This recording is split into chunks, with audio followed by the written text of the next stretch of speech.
Good morning students. आज हम irrational numbers की कुछ और प्रॉब्लम्स लेकर के हाजिर हैं। आइए देखते हैं। सबसे पहली problem, prove that -5 plus √2 is an irrational number. इस तरीके की जो प्रॉब्लम्स होंगी इनको करने का एक प्रोसेस होता है और आपको ध्यान देना है उसी प्रोसेस पे। और इसमें सबसे पहला काम हम क्या करेंगे कि जो भी इरेशनल नंबर आप जानते हैं, जैसे √2, √5, √7, इस तरीके की, उसको आप एक तरफ करेंगे यानी सेपरेट करेंगे और ये प्रोसेस होगा और बाद में उसको हम दिखा देंगे कि ये रेशनल आ जाएगा। लेकिन वो क्या होगा, एक कंट्राडिक्शन होगा, क्योंकि उनको हम जानते हैं इरेशनल नंबर। तो मोटिव हमारा यही होगा। ताकि सोल्यूशन की शुरुआत करते हैं कि let -5 plus √2 is a rational number. Then we can write, अगर हमने -5 प्लस √2 को क्या कह दिया, रेशनल। रेशनल क्यों कहा, तो रेशनल इसलिए कहा क्योंकि ये कंट्राडिक्शन मेथड से ही हमको प्रूफ करना है। तो इरेशनल प्रूफ करना था तो हमने उसको क्या कहा, रेशनल। अगर हम किसी नंबर को रेशनल कहते हैं तो हम उसको a/b या p/q के फॉर्म में लिख सकते हैं। तो वही अगले स्टेप पे किया गया कि -5 plus √2 equal to a/b, where a comma b belongs to i, यानी a और b क्या हैं, ये इंटीजर्स हैं।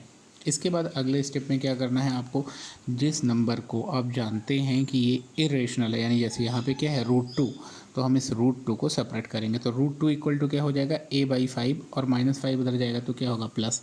तो a/b प्लस 5 हो जाएगा। तो √2 इक्वल टू a/b प्लस 5। अब ध्यान दीजिए, a/b एक रेशनल नंबर है, 5 क्या है, इंटीजर। इंटीजर सारे के सारे इंटीजर्स एक रेशनल नंबर होते हैं। तो ये क्या हो जाएगा, राइट साइड हमारा a/b और प्लस 5, राइट साइड हमारा क्या है, a/b प्लस 5। ये sum of two rational number है। देखिए नोट इसीलिए लगाया हुआ है बगल में, आप देखें कि sum of two rational number is always a rational number. तो a/b और प्लस 5 क्या हो जाएगा, एक रेशनल नंबर हो जाएगा, इज अ रेशनल नंबर। ना कि वो इरेशनल नंबर लिखा है, ऐसा मत सोचिएगा। a/b plus 5 is rational number लिखा हुआ है, ठीक है। तो ये क्या हो जाएगा, रेशनल नंबर, उसको हम p/q कह सकते हैं। चलिए कह देते हैं। तो आगे क्या लिखा, √2 इक्वल टू p/q। हमने किसकी जगह पे क्या लिख दिया, a/b प्लस 5 को क्या लिखा, p/q। सही, मतलब हमने उसको अपनी तरफ से p/q नाम दे दिया केवल। तो आगे आइए देखते हैं अगले स्टेप पे कि एम्प्लाई क्या करेगा, √2 इज अ रेशनल नंबर। इससे क्या हो जाएगा, p/q को अभी हमने कहा है, p/q किसको कहा है, a/b प्लस 5 को। तो a/b प्लस 5 क्या है, सम ऑफ रेशनल नंबर। और सम ऑफ रेशनल नंबर खुद एक रेशनल नंबर होता है। तो बस हमको सिर्फ इतना जानना है, वैल्यू से हमको कभी कुछ भी मतलब नहीं है। सिंपली हम जहाँ बता सकते हैं कि ये रेशनल नंबर हो गया, बस स्टॉप कर देना है ये बता के कि ये रेशनल नंबर है। तो हम क्या लिखेंगे, √2 इज अ रेशनल नंबर।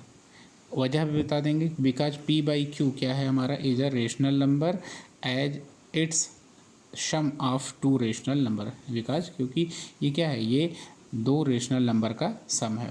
तो इसलिए √2 क्या बन गया हमारा, रेशनल नंबर कह सकते हैं। But it's a contradiction as we know that √2 is a rational number. ये क्या है, कंट्राडिक्शन है। क्यों है कंट्राडिक्शन, कंट्राडिक्शन इसलिए है क्योंकि हम भी पिछली क्लास में देखे थे ना, √2 को हमने प्रूव किया था rational number, sorry irrational number. √2 को भी हम लोगों ने इरेशनल नंबर प्रूफ किया था। और अभी आप देखिए यहाँ कह रहे हैं कि ये रेशनल है, ये तो कंट्राडिक्शन हो गया ना। तो इसलिए हम कहेंगे कि हम गलत हैं भाई। So our supposition is wrong. इसलिए जो हमने माना था वो क्या है, गलत है। और हमने माना क्या था, शुरुआत कहाँ से की थी कि -5 प्लस √2 क्या है, एक रेशनल नंबर। तो आगे क्या हो जाएगा, यही गलत हुआ। तो hence -5 plus √2 is an irrational number. इसके बाद हम कंक्लूजन क्या निकालेंगे कि ये हमारा क्या है, इरेशनल नंबर है। ठीक, सिंपल सी बात है। जो रूट में आएगा उसको सेपरेट करेंगे, सेपरेट करने के बाद जो रूट के दूसरी तरफ जाएगा वो चाहे प्लस में हो, चाहे माइनस में हो, चाहे मल्टीप्लिकेशन में हो। ध्यान दीजिएगा, sum of two rational number is rational number, difference of two rational number is also a rational number, multiplication of two rational number is also a rational number, and even division of two rational number is also a rational number। केवल एक point छोड़ करके जहाँ पे division में एक number हमारी क्या हो, जीरो। तो अगर हम जीरो को निकाल दें तो हर चीज़ के लिए डिवीजन भी क्या है, रेशनल नंबर होगा। ठीक है, ये रिजल्ट्स याद रखिएगा। बाकी मैं इसको आपको एक पेज पे लिख करके सेंड कर दूंगा। आइए एक नेक्स्ट प्रॉब्लम और देखते हैं। Show that √5 - 7 is an irrational number. एक एग्जांपल लिया हमने, √5 - 7 is an irrational number proof करना। फिर से सेम प्रोसेस में चलेंगे और इसको मैं थोड़ा सा और इजी करने की कोशिश करूँगा।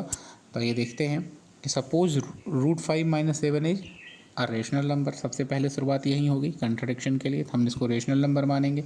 और अगर रेशनल नंबर होगा तो अगला स्टेप क्या होता है, इसको हम a/b के रूप में लिख सकते हैं। तो अगले स्टेप पे क्या लिखा, √5 - 7 = a/b। ठीक है ना, जहाँ बता दिया ए बी क्या है, इंटीजर्स हैं। ठीक है, आप नहीं भी बताएंगे, भूल जाएंगे तो भी कोई बड़ी बात नहीं है। फिर 5 को अलग करिए √5 को, तो √5 = क्या हो जाएगा, a/b + 7। फिर से पिछली प्रॉब्लम में जाइए, a/b + 7 क्या होगा, एक रेशनल नंबर होगा। क्यों, क्योंकि a/b एक रेशनल नंबर है, 7 भी एक रेशनल नंबर है, और दो रेशनल नंबर का सम क्या होता है, रेशनल नंबर। इसलिए हम डायरेक्टली इसको रेशनल नंबर लिख रहे हैं अब। तो इम्प्लाई क्या करेगा, √5 = अ रेशनल नंबर। √5 क्या होगा, एक रेशनल नंबर के बराबर हो गया। ठीक है ना, तो से अब उसका नाम भी दे दिया, से p/q, उसको हमने क्या कह दिया, p/q कह दिया। और जहाँ p/q क्या है उसके बारे में बता दीजिए, तो एक ब्रैकेट में बता दिया कि p/q क्या है, a/b + 7 है। तो यार p/q किसकी जगह पे रख रहे हैं, a/b + 7। ऊपर वाले स्टेप पे देखिए तो p/q = a/b + 7 is sum of two rational number. क्यों, क्योंकि ये sum of two rational number, दो रेशनल नंबर्स का सम है। और अगर दो रेशनल नंबर का सम है तो ये खुद भी क्या होगा, रेशनल होगा। तो अब हमने क्या दिखा दिया, हमने दिखा दिया √5 क्या है, एक रेशनल नंबर है। तो कंट्राडिक्शन हो गया कि नहीं हो गया। तो इसी को आगे लिखेंगे, but it's a contradiction as we know. क्यों, क्योंकि हम जानते हैं √5 क्या होता है, इरेशनल है। पिछली क्लास में प्रूफ किया था कि √5 क्या है, इरेशनल है। तो but as we know that √5 is an irrational number. तो फिर क्या है, गलती हमारी है, हमने उसको रेशनल मान लिया। अब हमको उससे माफ़ी मांगनी पड़ेगी, तो भाई मांगिए और उससे बताइए कि हम गलत हैं। तो अगले स्टेप में हम क्या बताएंगे, so our supposition is wrong. हमारा मानना क्या था, वो गलत था। Hence √5 - 7 is an irrational number. इसलिए √5 - 7 क्या है, एक इरेशनल नंबर है। प्रूव हो गया। इस तरीके से आप किसी भी प्रॉब्लम में आगे बढ़ जाएंगे। ठीक है, आपको सिर्फ इतना ध्यान रखना है, रूट वाले टर्म को एक तरफ करिए, बाकी सबको दूसरी तरफ लेके जाइए। और जब दूसरी तरफ ले जाएंगे तो दूसरी तरफ की चीज़ को आपको बताना है कि वो रेशनल है। होगा क्या, अगले स्टेप पे रूट वाला नंबर क्या बन जाएगा, रेशनल बन जाएगा और कंट्राडिक्शन आ जाएगा। अच्छा एक बात और, कि हर रूट वाली नंबर रेशनल नहीं होती है।